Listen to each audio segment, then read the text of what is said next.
Hey my all beautiful subscriber या फिर मेरी फ्रेंड्स, आई होप आप लोग अच्छे हो एंड हेल्दी हो। सो आज मैं फिर से आ गई आप सबके लिए अनहेल्थ ऑब्सेशन के नेक्स्ट पार्ट लेके।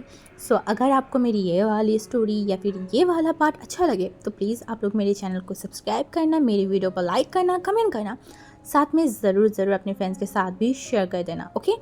एंड मैं एक चीज़ आपको बताना चाहती हूँ कि बहुत जल्दी कुछ ऐसा बम आपके सर पे फूटने वाला है जिसके बारे में शायद अब भी आप लोगों ने सोचा नहीं होगा। जस्ट मैं इतना बोल सकती हूँ। एंड अगर बोरिंग फील हो देन आप प्लीज़ स्टोरी को स्किप कर दे सकते हो, बट प्लीज़ कोई भी नेगेटिव कमेंट या फिर कुछ भी ऐसे कमेंट मत करो जिससे मेरा रिकॉर्ड करने की या फिर स्टोरी को आगे लेके जाने की जो मैं अपनी माइंड सेट करके रखा है उसे मुझे तोड़ना पड़े। प्लीज़ मैं इतना आप लोगों को बताना चाहती हूँ, क्योंकि मैं नहीं चाहती कि कोई भी फोर्सफुली मेरी स्टोरी को सुने। अगर अच्छा लग रहा है देन सुनो, अगर नहीं अच्छा लग रहा है तो प्लीज़ स्किप कर दो। मैं हमेशा ही बोलती हूँ, इस बार भी मैं बोल रही हूँ। सो चलो अब वीडियो स्टार्ट करते हैं। शाम होते होते लाल नील बहुत सारी कलर्स क्लब के अंदर दिखाई दे रहा था। ऊपर से क्लब में गाना भी बहुत ज़ोर से सुनाई दे रहा था, जो रास्ते तक सुनाई दे रहा था। क्लब के अंदर बहुत महंगी गाड़ी जो जा रहा था, मर्सिडीज़, BMW। हाँ, दुनिया में जितनी भी काउंट किया जा सकता है ना क्लब में से, उनमें से एक कैसीनो यहाँ पे है बैंकॉक में, किंग कैसीनो, जो कि बहुत पॉपुलर है। सालों में एक बार बहुत बड़े तरीके से पोकर गेम खेला जाता है, या फिर हम बोल सकते हैं कि जुआ, हाँ, जुए खेला जाता है, जिसमें बेटिंग लगाया जाता है और बहुत लोग लाखों करोड़ों पैसा जीतता है। उनमें से हमारी जो शाओ शीचन है वो भी एक है। सबको पता है शाओ शीचन जिस टीम में जाएगा वो टीम या फिर वो क्लब तो अमीर होने वाला है। शाओ शीचन को सब एक नाम से जानता है, वो है 13 शाओ शीचन, जो कि पोकर गेम की क्वीन या फिर किंग बोला जा सकता है। एक ओमेगा होके इतना परफेक्ट, इतना अच्छा कैसे कोई पोकर खेल सकता है, बहुत लोग शॉक्ड हो जाता है। आज भी शाओ शीचन यहाँ पे आया था। हाँ, आज वो इस पाप की दुनिया से छूटना चाहता है। शायद आज ही उसका इस पाप का दिन का लास्ट डे होगा। अगर सब कुछ अच्छे से हो गया, उसके फादर को लेके वो यहाँ से लौट पाया, तो आज ही उसका लास्ट दिन होगा। गाइस, बाहर बहुत ज़ोर से तूफ़ान हो रहा है, इवन बादल भी गरज रहा है। तो अगर आपको सुनाई दे रहा है तो प्लीज़ मेरे साथ साथ इस वेदर में रिकॉर्ड करना एंड आप लोग सुनना एंजॉय करो, ओके। क्योंकि मुझे ये वाला वेदर बहुत अच्छा लगता है, इसीलिए मैं खिड़की के पास आके बैठ गई हूँ कि मुझे ये वेदर फील हो। सो ऐसे में ही रिकॉर्ड करूँगी। तो अगर आपको थोड़ा सा साउंड कम आए या फिर साउंड में कोई प्रॉब्लम आए तो प्लीज़ स्किप कर देना, क्योंकि मुझे बड़ा मज़ा आ रहा है। किंग क्लब के नेम प्लेट के सामने चारों ही लोग खड़े थे। हाँ, आसपास सारे लोग आते जाते रह रहे थे, और आसपास के जो लोग हैं या फिर जो ये क्लब है उसी की तरह हमारी शाओ शीचन भी तैयार हुआ था। एक चमकीला शर्ट एंड एक ब्लैक कलर की पैंट, हाँ, जो कि बॉडी के साथ चिपका हुआ था, एंड उसका नेक भी थोड़ा बहुत विजिबल हो रहा था। लिप्स में भी थोड़ा सा लिप्टन लगाया हुआ था। वो एक परफेक्ट या फिर बहुत ज़्यादा ही हॉट सा एक पोकर गेमर लग रहा था, बहुत ज़्यादा हैंडसम लग रहा था। एंड उसके ही सामने हमारी जो मोशन्नू है वो भी खड़ा हुआ था, आंखों में चश्मा डाल के, सूट बूट पहन के, एकदम शाओ शीचन की असिस्टेंट जैसा लग रहा था। दूसरी ही तरफ हमारी लान वांगजी, जो कि बाइक लेके खड़ा था, वो बाइक के ऊपर एकदम लीन होके वो खड़ा हुआ था, एक ब्लैक जैकेट पहना हुआ था। सारे लोग आसपास देख रहे थे, स्पेशली हमारी जो शुयांग है ना, उसका तो जान निकल रहा था। वो सब कुछ देख रहा था एंड वो कहीं ना कहीं थोड़ा डर भी रहा था शाओ शीचन के लिए। सब कुछ परफेक्ट है। शाओ शीचन, तुम मोशनों को लेके फर्स्ट गेट से अंदर जाओगे, ठीक है। मैं बेसमेंट पे रहूँगा और मैं सब कुछ संभाल लूँगी। याद रखना, सिर्फ 10 मिनट्स, आई रिपीट, सिर्फ 10 मिनट्स। मैं एक साथ सारे सर्वर को सिर्फ 10 मिनट्स अपने कंट्रोल में रख सकती हूँ, उसके बाद मैं नहीं कर पाऊँगी। और वांगजी, तू अभी यहाँ पे ही रहे। जब शाओ शीचन यहाँ पे आएगा उसकी फादर को लेके, तू बस शाओ शीचन को लेके यहाँ से चला जाएगा। उसकी फादर को मैं मैनेज कर लूँगी। ख़त्म करके अपने कानों में जो ब्लूटूथ था ना, सबने लगा लिया था एंड बोला now go. Almost 10 minute cross होने वाला है। वांगजी अपनी तिरछी आंखों से वो जो कांच की दरवाज़ा है ना, वहाँ से क्लब को देख रहा था। दूर से तो क्लब उतना अच्छे से दिखाई नहीं दे रहा था, फिर भी वांग जी अपने बाज जैसे आंखों से वो देख रहा था। सडनली वांग जी ने महसूस किया क्लब के अंदर अभी तक जो लाइटिंग चल रहा था ना, वो सडनली बुझ गया था या फिर बंद हो गया था। साथ में जो म्यूज़िक है वो भी कहीं ना कहीं बंद हो गया था। वांग जी तुरंत अपनी ब्लूटूथ को फिर से मतलब देखने लगा कि सब कुछ सही है ना। वहाँ पे कुछ ही टाइम बाद हमारी जो शुयंग है वो वहाँ पे आ गया था। वो आसपास देखा और बोला, वो लोग कहाँ है? 10 मिनट ख़त्म होने वाला है, वो लोग अभी तक क्यों नहीं आया है? वांग जी अपने लिप्स में बाइट करके बोला, मुझे कुछ समझ नहीं आ रहा है। आई थिंक बहुत बड़ा कोई प्रॉब्लम होने वाला है, और प्रॉब्लम हो उससे पहले हमें अंदर जाना पड़ेगा। मोशनु जितना डरपोक है, मुझे तो उसके ऊपर कोई भरोसा ही नहीं है। वांग जी की बातों से जो हमारे शुयंग था ना, वो अपनी सर को हिलाया एंड वो तुरंत क्लब के अंदर जाने लगा। तभी पीछे से वांग जी ने शुयंग को बुलाया। तभी जो हमारी शुयंग है ना, वो पीछे घुमा एंड बोला क्या? तभी वांग जी अपनी पॉकेट से जो रिवॉल्वर है ना, उसे उसकी तरफ फेंक के मारा एंड बोला कैच इट। शुयंग रिवॉल्वर को पकड़ के वो शॉकिंगली वांग जी की तरफ देखा एंड वो बार बार घुमा फिर के उस रिवॉल्वर को देखने लगा। तभी वांग जी उसकी तरफ देखा एंड आँख मारा एंड थोड़ा सा हंसने की कोशिश किया एंड बोला for safety purpose. After all अंदर सबके पास ही ये होगा, तो इसको चलाना। ओके। एलिवेटर से वो दोनों ही क्लब के अंदर चला गया था। बड़ा सा हॉल रूम जहाँ पे थोड़ा सा भी लाइटिंग नहीं था, एकदम शांत सा हो गया था। लाइक कोई क्लब जिसमें इतनी सारी लोग हैं, ऊपर से वो क्लब इतना शांति से, या फिर इतना शांत कैसे हो सकता है? वो लोग अंधेरे में थोड़ा बहुत जो रोशनी फिर भी दिखाई दे रहा था ना, उसमें देखा तो वहाँ की जो टेबल चेयर वगैरह से ना, वो सब लोग घिरे पड़ा था। वांग जी अपनी आंखों को छोटे छोटे करके शुयंग की तरफ देखा। तभी शुयंग ने बोला व्हाट्स रॉन्ग? सब सब कहाँ गया? इसे जहाँ जाना है वो वहाँ पे जाए। अभी हमारी टारगेट सिर्फ और सिर्फ शाओ चीचन एंड मोशनु है। मुझे शाओ चीचन की फादर बिल्कुल भी अच्छा नहीं लगता है। उनके दिमाग में शायद कुछ और चल रहा होगा, या फिर वो नाटक कर रहा होगा, पता नहीं। अभी फ़िलहाल हमें यहाँ से सेफली शाओ चीचन और शुयंग मतलब मोशनु को सेफली यहाँ से बाहर करना है, और यही हमारी मेन टारगेट है। वांग जी की बातों से शुयंग अपनी सर को नोट किया। तभी जो हमारी वांग जी था ना, वो चलना मतलब थोड़ा सा हिला एंड उससे ही जो कांच की कैसीनो था ना, वो नीचे गिरा एंड उसकी जो कांच है वो तुरंत टूट गया था। एंड उसकी साउंड होने से ही तुरंत वहाँ पे जो लाइट है वो जलने लगा था, और अंदर के रूम से एक एक करके बाहर आया हमारी मोशनु एंड शाओ चीचन, जिनकी सर के ऊपर रिवॉल्वर था। हाँ, और वो और किसी ने नहीं, खुद शाओ चीचन के फादर पकड़े हुए थे। उन दोनों को मतलब वांग जी एंड शुयंग को देख के ही जो हमारी मोशनु था ना, वो लिटरली रो दिया था। शुयंग जो मोशनु की तरफ देखा एंड इरिटेटेड हो के बोला, अरे ओमेगा जैसे रो क्यों रहा है बेवकूफ़? तुझे बचाने ही तो मैं यहाँ पे आई हूँ ना।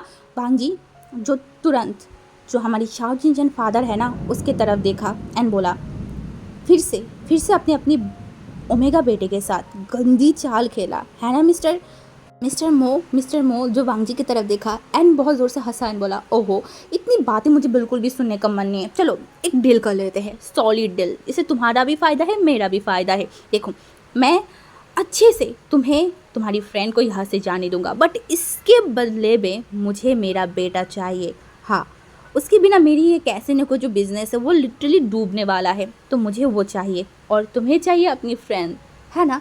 तो चलो डील करते हैं, तुम लोगों के लिए अच्छा है। वांग जी मिस्टर मो की बातों से अपने लिप्स में बाइट किया। उसके बाद अपनी बालों को जो वो दोनों हाथों से ठीक किया एंड उसके बाद एक अजीब सा स्माइल किया, उसका वही फेमस टेरा स्माइल। उसके बाद उसने बोला, अगर मुझे जाना है तो मैं इन चारों को लेके जाऊंगा। हम चारों एक साथ जाएंगे।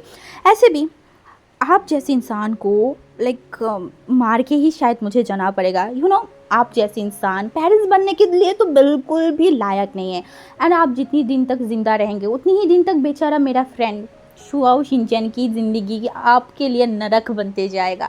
तो इससे अच्छा है कि मैं आपको मार दूँ, उसके बाद मेरा फ्रेंड जो सुकून से जी पाएगा।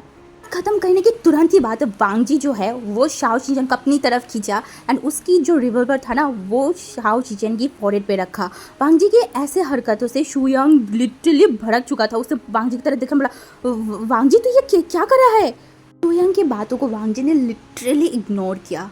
और शाओ चिजन की फादर की तरफ देखा एंड बोला, एक्चुअली आप शाओ चिजन को मार नहीं पाएंगे मिस्टर मो, क्योंकि शाओ चिजन आपकी सोने के अंडे देने वाला मुर्गी है, बट मैं तो मार सकती हूँ ना। इवन मैं अपने आप को बचाने के लिए ये जो सारे लोग हैं ना सबको मार सकती हूँ, और स्पेशली शाओ चिजन को तो मार ही सकती हूँ, क्योंकि उससे तो मुझे एक पैसे का भी कोई फ़ायदा नहीं हुआ है। तो फिर मैं उसे मारूँ उसे छोड़ूँ उससे मुझे कोई फ़र्क नहीं पड़ता, बट मुझे पता है आप मुझे यहाँ से ऐसे तो नहीं जाने देंगे। तो क्या हो कि मैं आप सबको और साथ में आपके डीम सोने की डीम देते हुए मुर्गी को मार दूँ तो ज़्यादा मज़ा आएगा। तभी मिस्टर मो जो हंसा एंड बांगजी की तरफ देखा बोला, मुझे डर दिखा रहे हो। बांगजी तुरंत मोशनु के पैरों पे गोली चला दिया था। गोली की आवाज़ से मोशनु इतनी ज़ोर से चिल्लाया एंड वो लिटरली नीचे बैठ गया था। इससे मोशो यांग and Xiao Xingchen literally shocked होकर वांगजी की तरफ देखा, अपनी ही फ्रेंड को विदाउट वार्निंग गोली कर दिया। तभी जो मिस्टर मो था ना वो लिटरली बांगजी की तरफ देखा एंड वो मन में कहीं ना कहीं सोच में पड़ गया कि ये जो इंसान जो अपनी फ्रेंड को ही गोली मार सकता है वो हमारी शाओ चिजन को भी किसी भी वक्त गोली मार सकता है। इस इंसान का कोई भी गारंटी नहीं है। आसपास एकदम शांत हो गया था। बांगजी शाओ चिजन को लेके दो पैर करके पीछे जा रहा था। तभी वो जो हमारी शुयांग था ना उसे इशारा किया, शाओ चिजन के पास दिखाया। तभी हमारी शाओ चिजन जो लिटरली बैठ के वो रो रहा था क्योंकि उसे एक्चुअली में ही पेन हो रहा था। तभी बांगजी फिर से दरवाजे की तरफ इशारा किया एंड वो पीछे जाने लगा। एंड हमारी जो मिस्टर मो है ना वो हिल भी नहीं पा रहा था, क्योंकि सच में उनके लिए शाओ चिजन एक सोने की डीम देती हुई मुर्गी है जिसे वो ऐसे ही नुकसान नहीं होने दे सकता। नहीं, बिल्कुल भी नहीं। भांजी दरवाजे के पास जाते ही लिटरली चाइनीज़ भाषा में बोला, जल्दी से दरवाजे की गुप्त मंत्र बदल दे। शुयांग हड़बड़ा के भांजी की तरफ देखा, बोला हाँ क्या बदल दूँ? तभी भांजी ने बोला गुप्त मंत्र, दरवाजे की गुप्त मंत्र बंद कर दे, मतलब बदल दे। उसने बोला हाँ ये भाई ये गुप्त मंत्र क्या होता है? भांजी अपनी दांतों को खींच के बंद किया एंड बोला, अगर मैं इंग्लिश में बोलूँ तो दरवाजे की जो पासवर्ड है उसे चेंज कर दे बेवकूफ़। भांजी की बातों से शाओ चिजन जल्दी से दरवाजे की जो पासवर्ड है उसे बदलने की काम पे लग गया था। और दूसरी तरफ जो हमारी शाओ चिजन की फादर था ना उसे भी समझ आ गया था कि वांगजी भागने के बारे में सोच रहा है, इसीलिए वो लोग भी थोड़ा सा आगे जाने की कोशिश कर रहा था। तभी हमारी जो शाओ चिजन है ना उसने वांगजी की तरफ देखा एंड हमारी जो शुयांग है वो बैठ के अभी भी रो रहा था। तभी शाओ चिजन ने बोला डन डन हो गया हो गया। शुयांग की बोलने की देरी था, वो तीनों ही लोग जो दरवाजे से बाहर आ गया था। शाओ मतलब हमारे जो मोशनु है ना वो धीरे धीरे आ रहा था। तभी वांगजी लिटरली गुस्से में देखा, बोला जल्दी आप बेवकूफ़ कहीं का, और अच्छे से देख ले, तेरे पैरों पे गोली नहीं लगा था, तेरे पैंट पे गोली लगा था, पागलों की तरह रोते जा रहा है। वांगजी के बाद कानों पे पहुंचते ही जो हमारी मोशनु था ना वो जल्दी से दौड़ के दरवाजे के बाहर आ गया था और तुरंत दरवाज़ा बंद कर दिया था वांगजी ने, क्योंकि ऑलरेडी हमारी शुयांग ने पासवर्ड चेंज कर दिया था। इसीलिए वो सारे लोग क्लब के अंदर बंद पड़े हुए थे। और बाहर आते ही वांगजी तुरंत शाओ चिजन को शुयांग के ऊपर धक्का मारा। इसे शुयांग जल्दी से शाओ चिजन को पकड़ा एंड दूसरी तरफ वांगजी जो हमारी मोशनु है ना उसकी कॉलर को पकड़ा एंड उसे लेके दौड़ना स्टार्ट कर दिया था। शाओ शिनचैन शुयांग के बहुत करीब था। शुयांग जो इस चांस को क्या दूर भगा सकता था? बिल्कुल भी नहीं। इसीलिए वो तुरंत हमारी जो शाओ चिजन है ना उसके लिप्स पे किस किया। इससे शाओ चिजन इतना गुस्से में आ गया था, इस मोमेंट पे इस परवर्ट इंसान को उसे किस करना है। तभी वो कुछ बोले जाता, शुयांग उसके हाथों को पकड़ के वो भी दौड़ लगाया। मुझे एक बार पीछे की तरफ देखा, उस दरवाजे की तरफ, फिर से वो दौड़ लगाया एंड बोला जल्दी जल्दी चल, विंग विला में अकेला है। तभी मोशनु जो दौड़ रहा था बोल रहा था, अरे जल्दी जल्दी जाने की क्या ज़रूरत है, हमारी शुयांग ने तो कोई स्ट्रॉन्ग पासवर्ड ही दिया होगा ना। तभी हमारी वांगजी जो शकी भरी नजरा से वो शुयांग की तरफ देखा एंड बोला कोई हर सब पासवर्ड दिया था ना। तभी शुयांग दौड़ते दौड़ते जो धीरे धीरे बोला वो एक्चुअली मैं बहुत जल्दी में था, दिमाग में कुछ आ नहीं रहा था, इसीलिए मैं शाओ चिजन के नाम ही दे के आई हूँ। वांगजी लिटरली ऐसे देखा कि तुझे मैं बस एक बार विला में आ जा, मैं तुझे बताती हूँ। तभी उससे बोला इडियट कहीं का, पहले बताना चाहिए थे ये बात, अब जल्दी दौड़। वो लोग जल्दी से क्लब की दरवाज़ा खोल लेगा और अगर पकड़ लिया ना तो खैर नहीं। लोग तुरंत अपनी जो बाइक है वहाँ पे चला गया था। वांगजी एंड शुयांग एक बाइक पे उठा था एंड दूसरे बाइक पे जो हमारी शाओ चिजन एंड शुयांग था ना वो दोनों उठा था। एक्चुअली शुयांग को बाइक राइड करना नहीं आता है, इसीलिए शाओ चिजन खुद बाइक राइड कर रहा था। राइड करते करते हमारी जो मोशन था ना वो जल्दी से पुलिस को कॉल किया था, अपनी नाम, अपनी जो सारी चीज़ें सीक्रेट रख के वो क्लब के बारे में सब कुछ बता दिया था। उसके बाद जब उसे लगा कि वो लोग अब सेफ जोन पे आ गया है, तो वो थोड़ा रिलैक्स होके बैठा एंड वो गाना स्टार्ट किया। तभी हमारी वांग जी जो उसके तरफ देखा बोला, क्या बे, अभी तुझे गाना भी याद आ रहा है, तो गाना भी गा रहा है? अभी जस्ट 2-3 मिनट पहले भी तो तू लाइक ओमेगाओ की तरह लिटरली बै बै करके रो रहा था। हाँ, जब उसने बोला हाँ तो मैं रोक नहीं, हाँ तू मेरा फ्रेंड है या फिर कोई जालिम इंसान? तू अपनी ही फ्रेंड के ऊपर गोली कैसे चला सकता है? हाँ तूने मेरी पैंट के ऊपर चलाया था, फिर भी तू कैसे चला सकता है? हाँ तो तेरी बॉडी में तो नहीं लगा है ना, ऊपर से मेरी निशानी बहुत शार्प है, मेरे ऊपर कॉन्फिडेंट नहीं है क्या तुझे? उसने बोला वो छोड़, पहले तो मुझे ये बता तुझे इतना अच्छा गन चलाना कहाँ से आता है? वांग जी ने स्माइल किया और बोला, मैं पॉलिटिशियन के बेटा था, सेल्फ प्रोटेक्शन के लिए मेरी फादर ने मुझे स्पेशली हर चीज़ें ट्रेन करवाया था, स्पेशली ये गन वगैरह में तो किया ही था। वांग जी जो अपनी पुरानी बातें मतलब सोचते उसके फेस में या फिर उसके दिमाग में तुरंत विंग आया, विंग की बातें आया, विंग का फेस आया। तभी वो हमारी मोशनू को बोला, मोशनू मुझे पकड़ के बैठ। ए तुझे मैं ओमेगा लगती हूँ क्या? हाँ जो मैं तुझे पकड़ के बैठूँ? वांग जी जो बोला, हाँ मैं पहले ही तुझे वार्न किया था, मतलब कर दिया है, अब पकड़ के बैठ या ना बैठ वो पूरा ही तेरे ऊपर है। ये बोल के वांग जी बाइक की जो फुल स्पीड से चलाने लगा।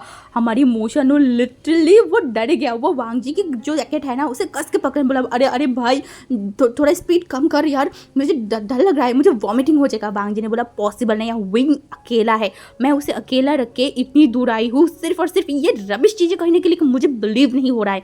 अभी कभी मुझे विंग के पास जाना है, जब तक मैं उसकी फेस को ना देखूँ ना मुझे सुकून नहीं मिलेगा। सारी जगह आंखों के सामने धुंधला लग रहा था, सर जो लिटरली घूम रहा था, ऊपर से ऐसा लग रहा था कि उसके पेट में जो है वो किसी भी वक्त बाहर आ जाएगा, हाथ पैर लिटरली थर थर काँप रहा था। हाँ अभी वो बाइक से उतर के लाइक हिलते डुलते अपने आप को संभालते, अपने दिल को संभालते हुए वो लिटरली अपने रूम की तरफ जा रहा था। इतनी हाई स्पीड पे वांग जी ने कार चलाया था, लाइक बाइक चलाया था ना, कि अभी उसे लग रहा था कि वो कोई बीमारू इंसान है जो लाइक बहुत बीमार है। रूम में पहुंचते लिटरली उसने वांग जी की पूरे खानदान को 2-4 गालियां दे दिया था। उसे मन कर रहा था कि वांग जी के बालों को पकड़े एंड ऊपर से 2-3 लिटरली मुक्का मारे। ऊपर से वो शाओ चिचन को भी बहुत सारी गालियां दिया था, पता नहीं किस चक्कर में इस जैसे मनोसियत फ्रेंड के साथ उसने फ्रेंडशिप किया था। सच में कोई गोली चला देता है, कोई डेंजरस जगह पे लेके चला जाता है, कोई स्पीड पे बाइक चला के मार देता है, साले सबका सब साइको है। हमारी जुयांग जो बात ख़त्म भी नहीं कर पाया था तब भी उस रूम की दरवाज़ा धड़ाम से खोला और वांग जी वहाँ पे आया और लिटरली अपने दांतों को खींच के बोला, मेरा विंग कहाँ है? वांग जी के सडन चिल्लाने से मोशनू लिटरली हड़बड़ा के उठा था एंड वो लिटरली रोने वाली शक्ल से वांग जी की तरफ देखा, बोला वांग जी तेरा प्रॉब्लम क्या है?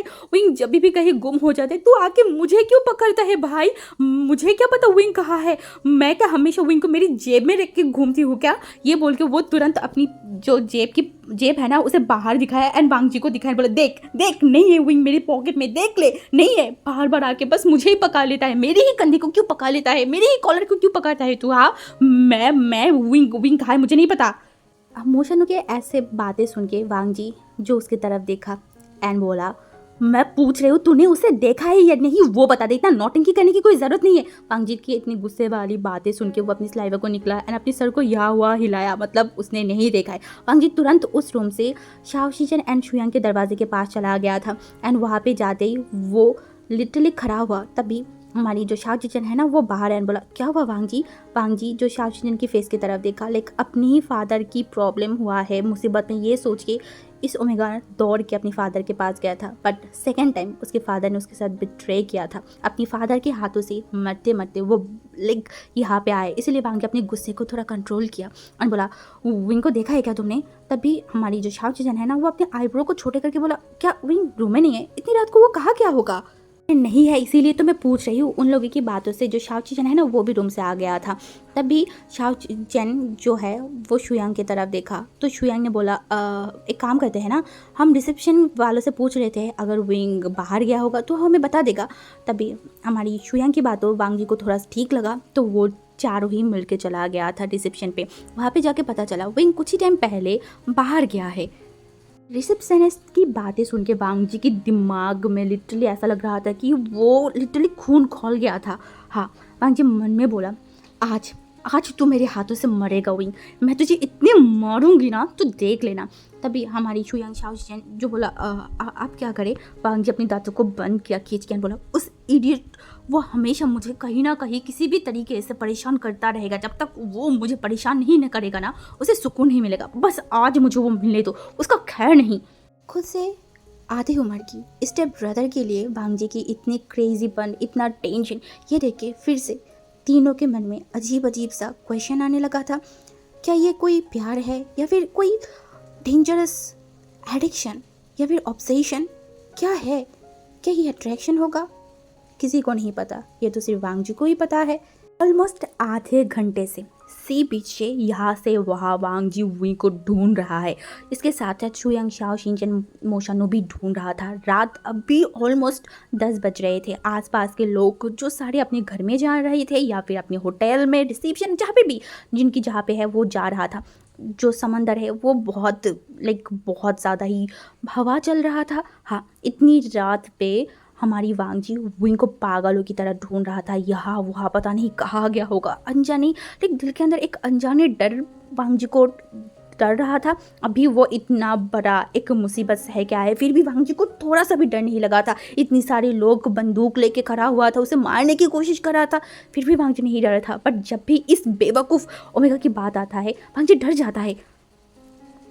वांग जी को पागल जैसा फील होता है। जब अभी उसे फील हो रहा है, वांग जी चलते चलते ठीक उसने देखा, उससे थोड़ा सा दूर, नहीं उससे भी शायद दूर, एक ओमेगा जो कि खड़ा हुआ था। हाँ, जिसकी बाल खुला हुआ था, जो उस गहरी समंदर को देख रहा था। वांग जी अपनी आंखें बंद करके बोल सकता है, वो और कोई नहीं, वो विंग होगा। हाँ, विंग। जब उसके दिमाग में आया ये विंग है, तभी वो तुरंत विंग के सामने जाके खड़ा हो गया था। विंग लिटरली वांग जी को देख के इतना शॉक्ड और साथ में डर भी गया था। उसे उसका दिल बाहर आने की कगार हो गया था। वो अपनी स्लाइवे को निकला एंड मन में बोला, आज तो मैं गई विभूषण, आज तो तुम मरने वाले हो। विंग के ठीक पीछे कुछ थाई ओमेगाई खड़ा था, जिनके हाथों में घड़ी एंड कुछ अजीब सा चीज़ें खड़ा हुआ था। वांग जी एक बार उनको देखने के बाद तो वो तुरंत विंग के पास आया एंड विंग के गालों पे थप्पड़ मारने के लिए अपने हाथों को ऊपर किया था। एंड उसी टाइम वो तुरंत विंग को अपनी साइड में खींचा, लाइक अपने पास खींचा एंड उसे एकदम अपने सीने पे लपेट लिया था। विंग जिसे लगा था वांग जी उसे फिर से थप्पड़ मारने वाला है, इसीलिए तो अपनी आंखों को बंद कर लिया था। बट कुछ टाइम तक कोई भी चीज़ उसे फील नहीं हुआ। उल्टा उसे वही प्योर सैंडलवुड की स्मेल आया उसके नोज़ पे। विंग फील कर सकता है इस स्मेल। तभी वो धीरे धीरे अपनी आंखों को खोला। विंग को फिर से वही फील हो रहा है, वांग जी की शरीर की वो स्मेल, वो ये परफ्यूम विंग को बहुत नशेला फील होता है, बहुत नशेली फील होता है। विंग किसी भी हालत में ये स्मेल को वो फील नहीं कर पाता है। उसका जो चिक्स है वो लिटरली उसे गर्म जैसा फील होने लगा था। ऊपर से वांग जी की उसे जकड़ने से वांग जी की जो वो गर्मी है वो विंग महसूस कर पा रहा था। विंग का जो ओमेगा, हाँ, उसका अंदर का ओमेगा जो बहुत बेसुमार हो रहा था। हाँ, विंग जो अपने आप को कंट्रोल किसी भी तरीके से नहीं कर पा रहा था। उसका हार्ट बीट जो कई गुना बढ़ने लगा था। विंग जो कुछ कर भी नहीं पा रहा था, ऊपर से वो वांग जी की स्मेल और भी स्मेल करने लगा था। उसे सुकून फील हो रहा था। ये उसे हर बार क्यों फील होता है?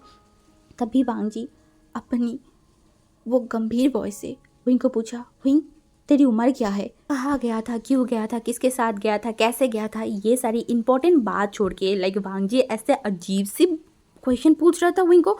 विंग लिटरली शॉक्ड हो गया। अपनी लाइक थोड़ा सा मुंडी को ऊपर करके वो वांग जी को देखा।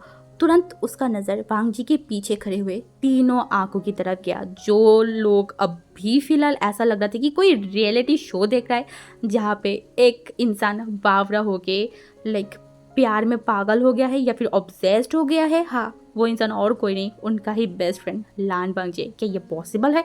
हाँ, पॉसिबल तो है। जो अपनी आंखों से देख रहा है वो तीनों कैसे मुंह खोल के विंग को देख रहा है। इसे विंग थोड़ा सा हड़बड़ा के उठा था। वो लिटरली वांग जी को छुड़ाने की कोशिश कर बोला, छोड़िए, सब हमें अजीब तरीके से देख रहा है। वांग जी जो फिर से बोला, मैंने कुछ पूछा है विंग। वांग जी के ऐसे क्लियर कट बातों से विंग को लगा कि अब भी अगर जवाब नहीं देगा तो वांग जी उसे नहीं छोड़ेगा। इसीलिए विंग ने बोला, मुझे 18 साल 6 महीना 13 दिन हुआ है, अब तो छोड़िए। वांग जी ने बोला, परफेक्ट। वांग जी को छोड़ते विंग का नज़र गया वांग जी के पैरों की तरफ। लिटरली उसका जो पैंट है वो फोल्ड करके ऊपर उठा, मतलब ऊपर करके रखा था। एंड सबसे बड़ी बात, वांग जी के पैरों पे जूता नहीं था। विंग तुरंत वांग जी की तरफ देखा, एक बार उसके पैरों की तरफ देखा, बोला, हाय हाय, आपका जूता कहाँ है? विंग की बातें सुन के पीछे से हमारी जो मोशन था वो ऊपर किया अपने हाथों का, बोला, ये है। तुम्हें ढूंढते हुए हम सारे लोग पागल हो गए थे, ऊपर से ये तो है ही पागल, ये भी पागल हो गया था तुम्हें ढूंढने के चक्कर पे। ये तो जूता पता नहीं कहाँ पे रख के आया था, वो तो बस मेरा आंखें चला गया तुम्हें ढूंढते ढूंढते, तो मैं लेके आ गई। तभी विंग जो जल्दी से मोशनों की तरफ देखा एंड अपनी लाइक सॉफ्ट वॉइस में बोला, वो एक्चुअली सॉरी ब्रदर, आप लोग कोई भी नहीं थे और मुझे बहुत बोरिंग फील हो रहा था। मैं रिसेप्शन के पास गई थी एंड उनको मैं इंग्लिश में सब कुछ समझा दिया था, बट आई थिंक वो लोग मेरी इंग्लिश को समझ नहीं पाए थे और इसीलिए शायद वो आपको एड्रेस भी बता नहीं पाया, इसीलिए आप लोग मुझे पागलों की तरह ढूंढ रहे थे। I am literally sorry. वहीं जा साउथ चीन के साथ रिसोर्ट में जाके सो जा।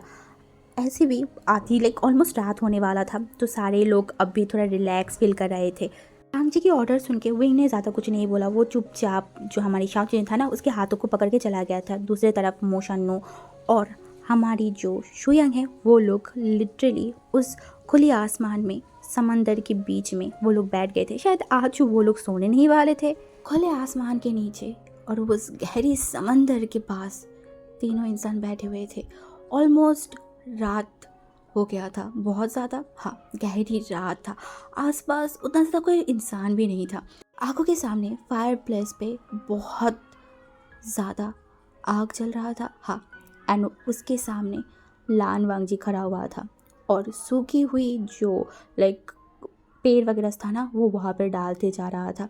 वांग जी की आंखों में कुछ अजीब सा ही था, पता नहीं क्या था, बट वो चुपचाप उस फायर प्लेस पे जो सूखी हुई कार्ड्स थे या फिर जो भी थे वो डालते जा रहा था।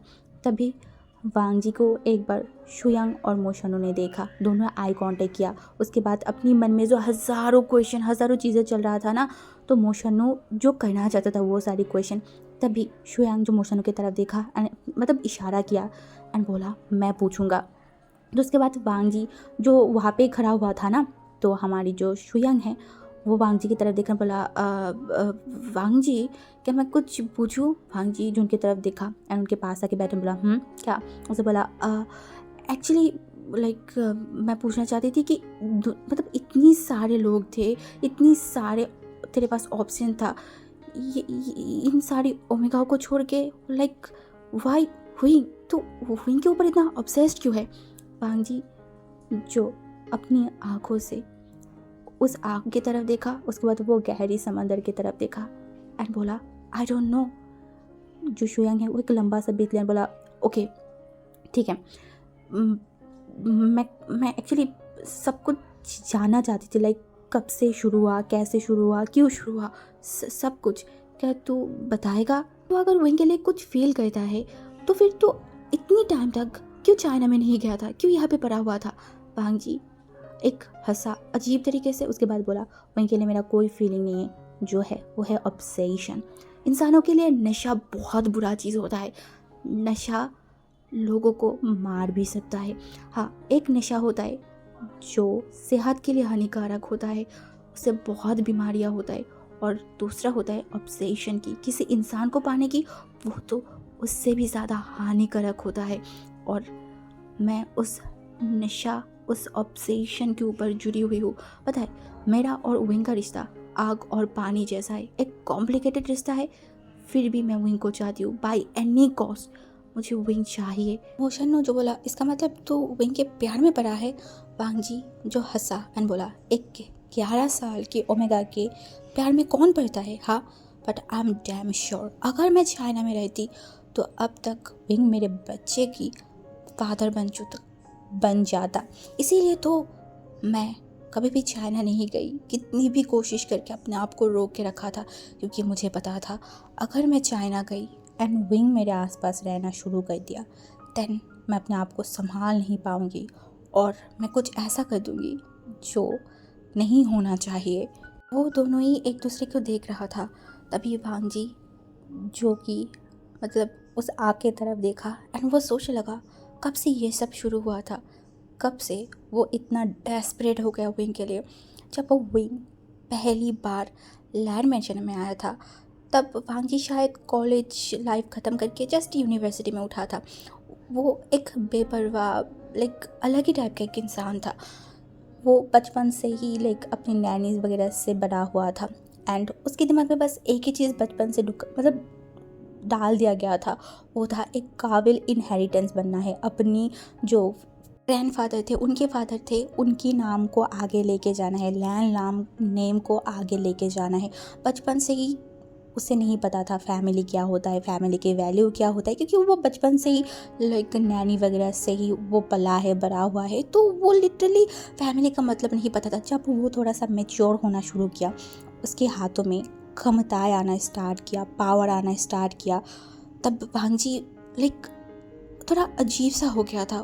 उसे मन करता था वो सब कुछ कंट्रोल करे, सब कुछ उसे अपने हाथों में चाहिए था।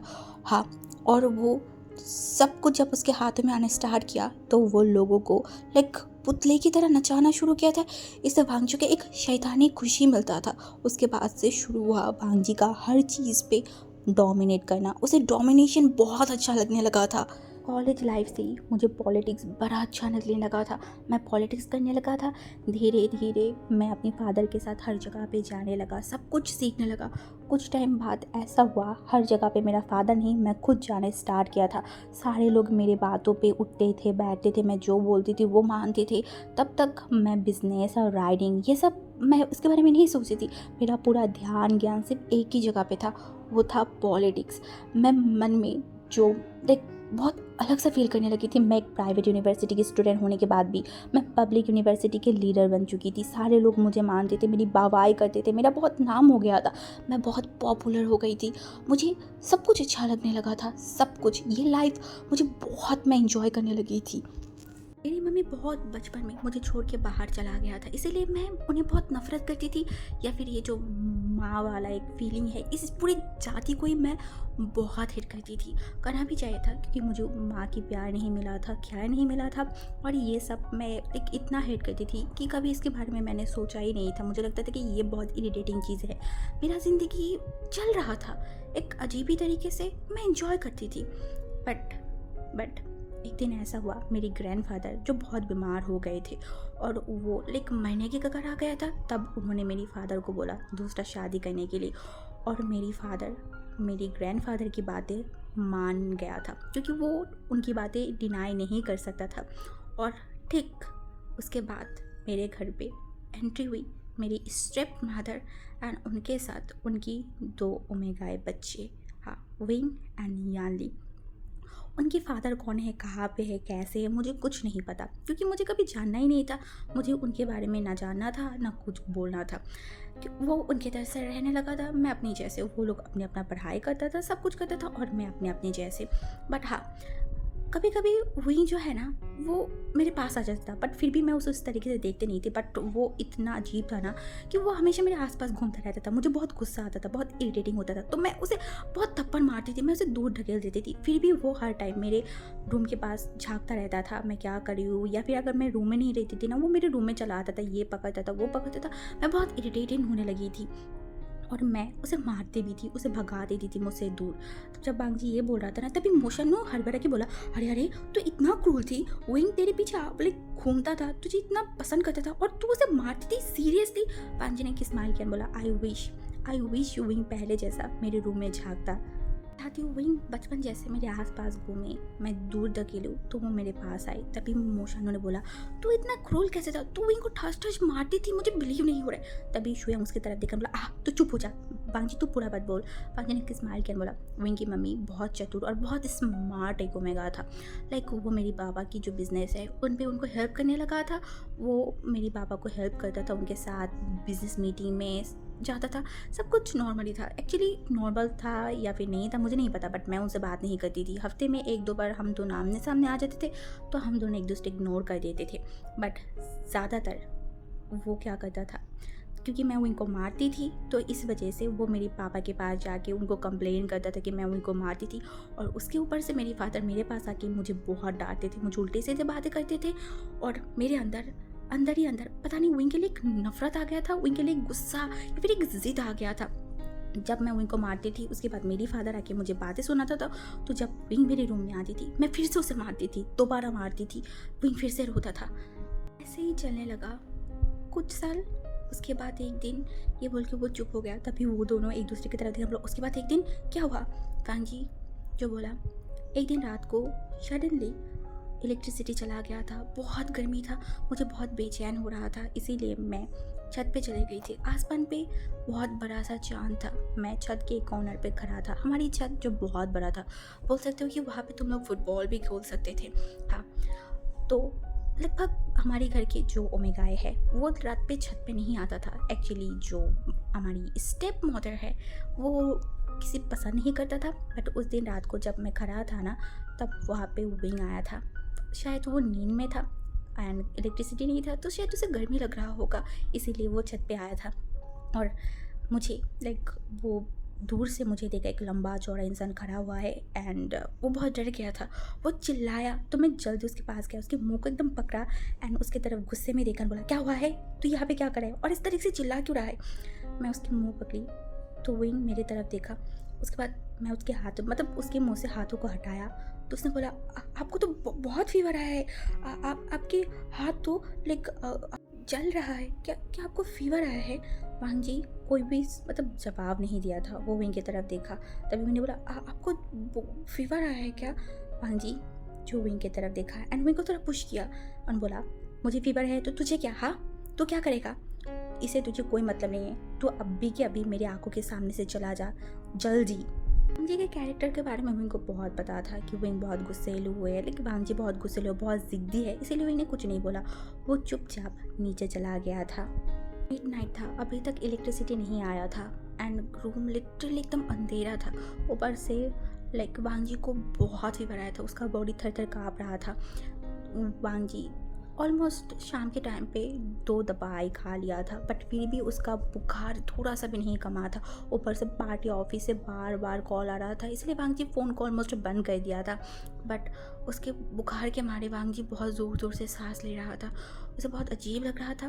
तभी वांग जी ने महसूस किया, दरवाज़ा खोल के विंग जो एक कैंडल लेके रूम के अंदर आया था और रूम में रोशनी हो गया था।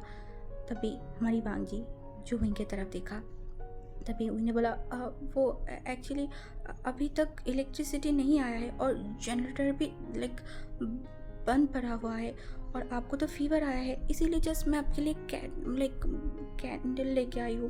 वांग जी जो उसकी तरफ देखकर बोला, मुझे कैंडल की कोई ज़रूरत नहीं है, मुझे अंधेरे में रहना मैं ज़्यादा पसंद करती हूँ, तू यहाँ से जा। वांग जी के ऐसे ज़ोर से बात करने पे विंग एकदम चुपचाप वहाँ पे खड़ा था, वो कुछ नहीं बोल रहा था, इवन वो गया भी नहीं था। वांग जी जो इनकी तरफ देखकर बोला, क्या हुआ, तू जा क्यों नहीं रहा है, हाँ या फिर मेरे हाथों से थप्पड़ खाएगा, या फिर मेरे हाथों से थप्पड़ खाने का मन कर रहा है, मैं उठूँ क्या थप्पड़ मारने के लिए। विंग चुपचाप अपने सर को नीचे करके खड़ा था और उसे बोला, वो एक्चुअली मम्मी और अंकल शहर के बाहर गया है और मेरी आंटी जो बीमार है इसीलिए शीजी भी उनके घर पे गया है, बोला था शाम होने से पहले आ जाएगा, बट वो अभी तक नहीं आया है और पूरे घर पे लाइट नहीं है, मुझे बहुत डर लग रहा है, मैं कुछ टाइम तक यहाँ पे खड़ा रहूँ, करंट आएगा तो मैं चला जाऊँगा। वांग जी जो विंग की तरफ देखा, विंग की ऐसे डरती हुए, इवन उसकी आंखों जो थोड़ा डरा हुआ था, ये देख के वांग जी ने कुछ नहीं बोला। वो थोड़ा सा बिस्तर से थोड़ा साइड हो गया था, विंग को बैठने के लिए जगा दिया था। विंग जो कुछ नहीं बोला, वो चुपचाप वहाँ पे जाके बैठ गया था। वांग जी अपनी आंखों को बंद करके विंग को बोला, अच्छे से बैठ, मैं नहीं मारूंगी। तो विंग जो चुपचाप बैठा एंड उसके हाथों में एक गीला कपड़ा था जो वांग जी के फॉरहेड पे रखा। वांग जी जो अपने आंखों को खोला बोला, ये क्या है। उन्हें बोला, वो एक्चुअली मम्मी को मुझे जब बुखार आता है ना, तो मम्मी ये मेरे सर पे देता है, इससे मुझे बहुत आराम मिलता है, और आप भी तो अंधेरे में ज़ोर ज़ोर से सांस ले रहे थे, तो मुझे लगा कि आपको इसको ज़रूरत है। वांग जी विंग की बातें सुन के विंग के फेस की तरफ देखने लगा। पिछले इतने सालों में वो विंग को कभी ठीक से देखा ही नहीं था और आज वो विंग को देख रहा था। विंग एक टीनेजर, हाँ ऊपर से कैंडल की आती हुई रोशनी विंग के फेस पे पड़ रहा था। इसके विंग का फेस जो एकदम चमक रहा था। हमारी वांगजी बुखार में उस नशीली आंखों से विंग को देखने लगा। सडनली उसका मन में विंग को लेके बहुत सॉफ्ट कॉर्नर आ गया था, बहुत ज़्यादा। मुझे को फील होते लगा विंग की फेस पे इतना मोह है, इतना माया है ना, कि ऐसा फेस, इतना माया, इतना मोह इस दुनिया में और किसी फेस पे नहीं है। वांगजी चुपचाप विंग को देखने लगा। विंग जो अपने लिप्स को बाइट करते हुए वो लाइक वांगजी के फॉरहेड पे जो है ना, वो गीला कपड़ा रख रहा था। तो मेरे लिए ये सब क्यों कर रहा है? हाँ, वांगजी की इस सवाल का विंग क्या जवाब दे, विंग को नहीं पता था। लाइक एक इंसान बुखार में तड़प रहा है, ये देखने के बाद क्या विंग ऐसे ही बैठ सकता था क्या? नहीं, बिल्कुल भी नहीं। उसे ऐसे भी लोगों की दुख दर्द सह नहीं होता है। तो इसीलिए तो विंग आ गया था वांगजी को लाइक हेल्प करने के लिए। तभी वांगजी ने बोला, क्या हुआ, बोल क्या हुआ, बता क्यों नहीं रहा है? विंग ने जो धीरे धीरे बोला, वो मुझे आपके लिए बहुत दुख हो रहा था, बहुत बुरा फील हो रहा था। वांगजी जैसे लाइक बिना फैमिली के बेपरवाह लाइक आवारा इंसान, किसी की माया मोह से दूर रहने वाला, वो सडनली उनके फेस की तरफ देखने लगा।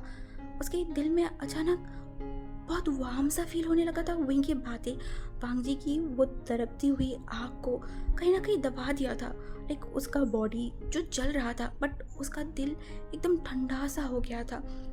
वो बस विंग की तरफ देख रहा था। लाइक उसे आज फील हुआ कि विंग उसका बहुत अपना है, लाइक बहुत अपना, इतना अपना इस दुनिया में वांगजी का और कोई नहीं है, विंग के अलावा कोई नहीं है। विंग जो आसपास देखने लगा, बहुत सारी चीज़ें सोचने लगा, बट हमारा वांगजी का नज़र सिर्फ एक ही जगह पे था, वो कैंडल से आती हुई रोशनी में विंग का उस मासूम इनोसेंट फेस की तरफ। तभी वहाँ पे इलेक्ट्रिसिटी आ गया था। विंग जो आसपास देखा बोला, इलेक्ट्रिसिटी आ गया है तो मैं क्या अब जाऊँ? वांगजी जो विंग की तरफ देखा बोला, नहीं, तो यहाँ पे बैठे रहे। तभी मैंने बोला, वो क्यों? वांगजी ने बोला, क्योंकि मुझे तुझे देखना है इसीलिए। वांगजी के ऐसे लाइक गंभीर वॉइस, बट वांगजी विंग के हाथों को पकड़ के रखा था तो विंग हिल भी नहीं सकता था, वो चुपचाप बैठा हुआ था। उस टाइम बाद हमारी वांगजी के दिल के मतलब सीने में विंग लिटरली सो गया था। हाँ, बिना जाने कहाँ सोया है, कैसे सोया है, एक इंसान के दिल में उसने क्या जगाया है उसे खुद नहीं पता था। वो तो सो गया था बट वांगजी बिल्कुल भी नहीं सोया था। वो पूरा रात सिर्फ विंग को देखा था, सिर्फ और सिर्फ विंग को। तभी उसने बोला, विंग जल्दी से बड़ा हो जा, जल्दी से, जैसे मैं तुझे देख पाऊँ, ज़िंदगी भर बस मैं तुझे देख पाऊँ। उस दिन रात के बाद से वांगजी की उस दिल में विंग का अलग से एक जगह हो गया था, या फिर एक ऑब्सेशन हो गया था। हाँ, वांगजी जैसे इंसान जो विंग जैसे एक बच्चे के लिए कुछ फील करता था, उसे जेलसी फील होता था। हाँ, इसीलिए तो विंग जिस रास्ते से जाता था वांगजी उस रास्ते में 2 लोग लगा दिए थे। विंग कोई भी अल्फा से बात ना कर पाए, अल्फा से दूर रहे, किसी से ज़्यादा फ्रेंडशिप ना करे, ये सब वांगजी देखने लगा था। हाँ, वांगजी ये सब करने लगा था। विंग को रोक टोक लगाना, वो घर पे रहता था तो विंग को हमेशा अपने सामने रखना, विंग को ये करने मना करता था, वो करने मना करता था। अगर वांगजी फ्री होता था तो विंग को अपने पास बुला लेता था। वांगजी के ऐसे सडनली चेंजेस विंग को कुछ समझ नहीं आ रहा था कि वांगजी ऐसा क्यों कर रहा है, क्यों हमेशा वांगजी उसे अपने पास बैठा के रखता है। ऐसा तो पहले नहीं था, बट विंग को नहीं पता था कि क्या होगा। अगर वांगजी की बातें नहीं सुनता था तो वांगजी उसे धमकाता था, उसे बोलता था थप्पड़ मारूंगी, मेरे पास बैठे रहे। वह ऐसे ही विंग के साथ करने लगा था। ऐसे ही दिन बीतने लगा था। वांगजी की जो फीलिंग है वो हद से ज़्यादा बढ़ने लगा था। वांगजी सडनली विंग के लिए पागलपन करना स्टार्ट कर दिया था। इससे विंग जिसे बिल्कुल भी अच्छा नहीं लगता था। लाइक वांगजी हमेशा विंग को बुलाता रहता था, इवन विंग को हमेशा अपने पास बैठा के रखता था। इससे विंग इतना ज़्यादा लाइक फ्रस्ट्रेटेड हो गया था ना कि अब वो वांगजी के आसपास भी नहीं रहता था। पहले जैसा वो वांगजी के रूम में ताका झाकी भी नहीं करता था और वांगजी से दूर रहने लगा था। बट वांगजी जो बहुत ज़ोर ज़ोर से विंग के नाम पे चिल्लाता था, विंग को बुलाता था, बट विंग जल्दी वहाँ से भाग जाता था या फिर छुप जाता था। बट आज विंग को वो वांगजी के पास जाना ही था, क्योंकि घर पे जो मीटिंग रूम था ना, वहाँ पे पार्टी ऑफिस के लोग बैठे हुए थे जहाँ पे कुछ इंपॉर्टेंट बात हो रहा था। बट वांगजी वहाँ पे नहीं था। अपने फ़ोन को स्विच ऑफ करके वो पता नहीं घर में बैठा हुआ था या फिर अपने रूम में, पता नहीं। तभी मीटिंग के बीच में जो मिस्टर लैन था ना, विंग की तरफ देखा, बोला, विंग तुम एक काम करो, तुम्हारी वांगजी ब्रदर को ज़रा बुला के लाओ। विंग उनकी बातों को बिल्कुल भी इनकार नहीं कर सकता था, तो वो धीरे धीरे वांगजी के रूम के पास चला गया था। वांगजी दरवाजे पे नॉक किया तो जल्दी से दरवाज़ा वांगजी ने खोला एंड विंग को एकदम खींच के अपने रूम में लेके आ गया था। विंग जो वांग जी की तरफ देखा। वांग जी जो गुस्से में विंग की तरफ देखा, बोला पिछले 2 दिनों से मैं तुझे इतनी बुला रही थी, तू मेरे सामने क्यों नहीं आ रहा था, क्या प्रॉब्लम है। विंग जो चुपचाप बैठा हुआ था, तभी वांग जी जो विंग की तरफ देखा, बोला पता। जी की बात सुन के विंग तुरंत बोला, आप तो हमेशा मुझे डांटते रहते हैं, मुझे मारती भी है, इसीलिए मैं आपसे दूर रहती हूँ, मैं आपको इरिटेट नहीं करना चाहती। तभी वांग जी जो विंग की तरफ देखा, बोला क्यों, पहले भी तो मैं तुझे मारती थी ना, तो फिर भी तो मेरे आसपास क्यों घूमता था। हाँ, तब मुझे मतलब इरिटेट नहीं फील होता था। मंजिला, हाँ तो तब मैं नहीं समझती ना कि आप मुझे बिल्कुल भी पसंद नहीं करती हो, लाइक मैं आपकी स्टेप ब्रदर हूँ और आप मुझे मतलब फूटे आग भी पसंद नहीं करते हो, ये तो मुझे पहले नहीं पता था। के बातों से वांग जी जिसे इतना गुस्सा है ना कि वो विंग को एकदम ज़ोर से एक लगाया। एंड उसके बाद वो विंग की तरफ देखा, बोला पता है तुझे ये थप्पड़ मैंने क्यों मारा है, क्योंकि तूने मुझे अपनी स्टेप ब्रदर बोला है।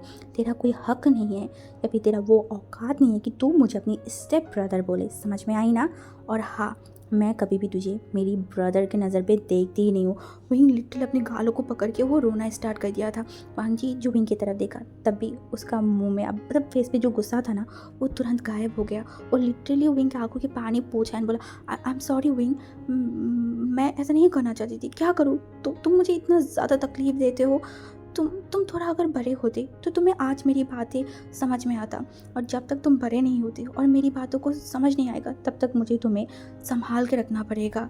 जी के ऐसे प्यारी भरी बातों से विंग जो और भी रोने लगा था। वांग जी जो इनकी आंखों को पोंछा एंड बोला, तुम ऐसे मत रोना विंग, ऐसे रोगे तो तुम मुझे बहुत मासूम और बहुत प्यारे लगते हो। ये बोल के वांग जी विंग के गालों पे एक सॉफ्ट सा किस किया था, जो कि बहुत नॉर्मल सा था, बहुत नॉर्मल। बट अगर पीछे से देखो तो ये चीज़ बहुत अलग, हाँ बहुत अलग लगेगा। उस दिन घर पे मिसेस लैन या फिर मैडम यू भी था और मिस्टर लैन भी था, और वांग जी के रूम में वो मतलब मैडम यू जो है ना वो विंग को ढूंढने आया था अपनी छोटी उस बच्चे को। उसको लगा कि वांग जी शायद उसे फिर से मारेगा, तभी वो रूम में आया। और वांग जी जब ये मतलब विंग को किस किया ना, तो वो चीज़ बाहर से बहुत अलग और बहुत मैडम यू को क्रीपी जैसा लगा था। शाम की टाइम था तो वो जो परछाई जो मैडम यू ने देखा ना, उसमें वो ऐसा देखा कि वो दोनों बहुत करीब है और वांग जी विंग के साथ कुछ गंदा सा कर रहा है। हाँ, बस उन्होंने इतना ही देखा था। पार्टी ऑफिस में छोटे बड़े सबके सामने वांग जी के गालों पे बहुत ज़ोर ज़ोर से 3 थप्पड़ मारा था। उसके बाद भी हमारी वांग जी उफ नहीं किया था, वांग जी के गालों एकदम रेड हो गया था, बट उसके बाद भी उन्होंने नहीं रोका और भी थप्पड़ मारने लगा। शायद और 1-2 थप्पड़ मारेगा तो वांग जी के नोज़ से ब्लीडिंग हो जाए, फिर भी वो नहीं रोक रहा था। उनके आसपास जो भी मिल रहा था वो वांग जी के ऊपर मार रहा था। वो गुस्से में थर थर काँप रहा था। उनकी फेस देखिए समझ आ रहा था कि वो कितना गुस्से में, और गुस्से में अपने एकलौते बच्चे को उन्होंने हर्ट किया था। दूसरी तरफ विंग एंड यानली उसकी मम्मी के पीछे छुपा हुआ था और ये सारी चीज़ें विंग अपनी आंखों में देखा था। मिस्टर लैन जो कि वांग जी की तरफ देखा और उसे मारते मतलब एकदम मारते मारते वो एकदम टायर्ड हो गया था। वो गुस्से में अपने आपा खो के उन्होंने एक ऐसा बात बोला जो शायद उन्हें नहीं बोलना चाहिए था। उन्होंने बोला, पहले ही समझना चाहिए था, वो अमेरिकन नाचने वाले की बेटे का कैरेक्टर भी तो उन्हीं जैसा होगा ना। अब वांग जी अपनी मम्मी के बारे में ये सब सुन के उसका दिमाग खोल गया था। वो गुस्से में एकदम काँप रहा था। वो गुस्से में अपने फादर की तरह देखा, चिल्ला के बोला, वही अमेरिकन नाचने वाले का अपने प्यार करा था ना, प्यार से ही तो शादी किया था जिसका फल हूँ मैं। ये बोलते ही उन्होंने फिर से वांग जी के गालों पे बहुत ज़ोर से एक स्लैप किया। उसके बाद बोला, अब भी क्या, अभी प्राइवेट जेट बुक करो, अब भी इसी टाइम तुमसे मैं तुम्हारी इंडिपेंडेंस और तुम्हारी जो रोब है वो सब कुछ मैं तुमसे छीन ले रही हूँ। ज़्यादा इंडिपेंडेंट पाते पाते अपने दिल को काले बना चुके हो, इससे युद्ध करना बहुत ज़रूरी है। आज से तुम्हारी सारे इंडिपेंडेंस मैं ख़त्म करती हूँ। आज से तुम नान वांग जी, ये जो पॉलिटिक्स है इससे तुम बाहर निकल गए। आज से तुम मेरी पॉलिटिक्स या फिर इन सारी चीज़ों कि कोई भी इंसान तुम नहीं हो, बाहर जाओ, अपने आप को सुधारो, उसके बाद यहाँ पे आना। कि फादर की बातों से भांग जी ने एक अजीब से स्माइल किया एंड उनके पास जो एक बैग और उसकी पासपोर्ट लेके जो इंसान आया था ना, उससे वांग जी तुरंत वो सब कुछ लिया एंड अपनी आंखें एक बार विंग की तरफ देखा, उस छोटे विंग जो डरा हुआ था, हाँ उस विंग की तरफ देखा। उसके बाद अपनी आंखों को हटाया एंड अपने फादर की तरफ देखा एंड बोला, आज आप मुझे यहाँ से भेज रहे हो, एक दिन ऐसा आएगा जब आप मुझे लौटाने चाहोगे, आप मुझे लौटाने के लिए पागल हो जाओगे। बट आई स्वेयर आज के बाद मैं कभी भी नहीं आऊँगा, कभी भी नहीं। आप तड़पोगे, तड़पते तड़पते मर जाओगे, फिर भी मैं लौट के नहीं आऊँगा, कभी भी नहीं। क्योंकि आज आपने कुछ ऐसा बोला है जो आपको कभी नहीं बोलना चाहिए था। बट हाँ, मैं एक दिन आऊँगा, ज़रूर आऊँगा, और उस दिन मैं अपनी जो चीज़ें मैं यहाँ पे रख के गई हूँ उसे लेके जाऊँगा। अगर अच्छे से दिया तो ठीक है, नहीं तो छीन लूँगा। ये बोल के वो दरवाजे की तरफ जा रहा था, तभी वो मैडम के सामने रुका एंड बोला, आज आपने मुझसे क्या क्या छीना है आपको खुद नहीं पता। सब कुछ मुझसे छीन लिया है, सब कुछ। बट आई स्वेर आज जैसे आपने मुझसे मेरी चीज़ों को छीना है, एक दिन ऐसा आएगा मैं भी आपसे आपकी सबसे कीमती, सबसे प्यारी चीज़ें छीन लूँगा। और जैसे आज मुझे तकलीफ़ हुआ है, उस दिन आपको भी तकलीफ़ होगा, आप भी तड़पोगे, और मैं आपको लौटा के वो चीज़ नहीं दूँगी, कभी भी नहीं दूँगी। आपके सामने रहेगा, आप देखोगे, पर आप टच नहीं कर पाओगे, आप कुछ नहीं कर पाओगे। ये इस लान वांग जी की प्रॉमिस है मिसेस यू। ये बोल के वो वहाँ से चला गया था। मैडम यू एक पल के लिए एकदम खड़ा था, वो शिवर करके उठा था वांग जी की बातों से। पता नहीं उनके दिल में एक अजीब से डर बैठ गया था, क्योंकि वांग जी की आंखों में एक नफरत था। हाँ, एक नफरत। क्या उन्होंने कुछ गलत किया है या फिर वो सही किया है, उन्हें नहीं पता। अभी वो कुछ सोच भी नहीं पा रहा था। वांग जी घर से तुरंत निकल गया और कार में जाके बैठ गया था। तभी उसका नज़र गया उसके घर की सेकंड फ्लोर में, जहाँ पे बेबसी से वही वांग जी को ही देख रहा था। वांग जी गाड़ी से ही वहाँ पे एक खूनकर आंखों से, एक गुस्से से, एक नफरत से विंग की तरफ देख रहा था। एक टाइम बाद वो जो कार है वो जाने लगा, विंग की आंखों से बहुत दूर हो गया। बट विंग अभी भी वहाँ पे खड़ा हुआ था। उसके दिमाग में बस एक ही चीज़ चल रहा था, आज वांग जी इस घर से गया है तो उसका रीज़न सिर्फ और सिर्फ विंग है। इस घर का शान, इस लैन फैमिली का शान, लैन बैंड फैमिली की असली ओनर, असली बेटा लान वांग जी उसकी ही वजह से दूर हो गया। सिर्फ और सिर्फ उसका कारण वो लैंड मेंशन से बाहर जाते ही वांग जी को वो जो लिप्स वो कट गया था ना, वहाँ से ही वांग जी ने अपनी वही टेढ़ी स्माइल किया और बैक सीट पे अपना जो पूरा बॉडी को रख दिया था। उसके बाद वो धीरे धीरे बोला, love is temporary but obsession is permanent and I am dangerously obsessed with you Vibhushan. बहुत नहीं, पर थोड़ा सा तो वेट करना पड़ेगा। जब तक तू मुझे संभाल नहीं सकता, हाँ, जब तक तू मेरी इस बेपरवाह ज़िंदगी को संभालने की काबिल नहीं बन जाता, तब तक मैं तेरे लिए वेट करूँगी। I am waiting for you माई विभूषण। हाँ, मैं तब तक वेट करूँगी जब तक तू मुझे मिल नहीं जाता, और मैं तुझे हासिल करूँगी मैं तुझे। अगर अच्छे तरीके से मेरे पास आई तो इट्स ओके, और अगर अच्छे तरीके से नहीं आई तो इस लान वांग जी को छीनना भी बहुत अच्छे से आता है।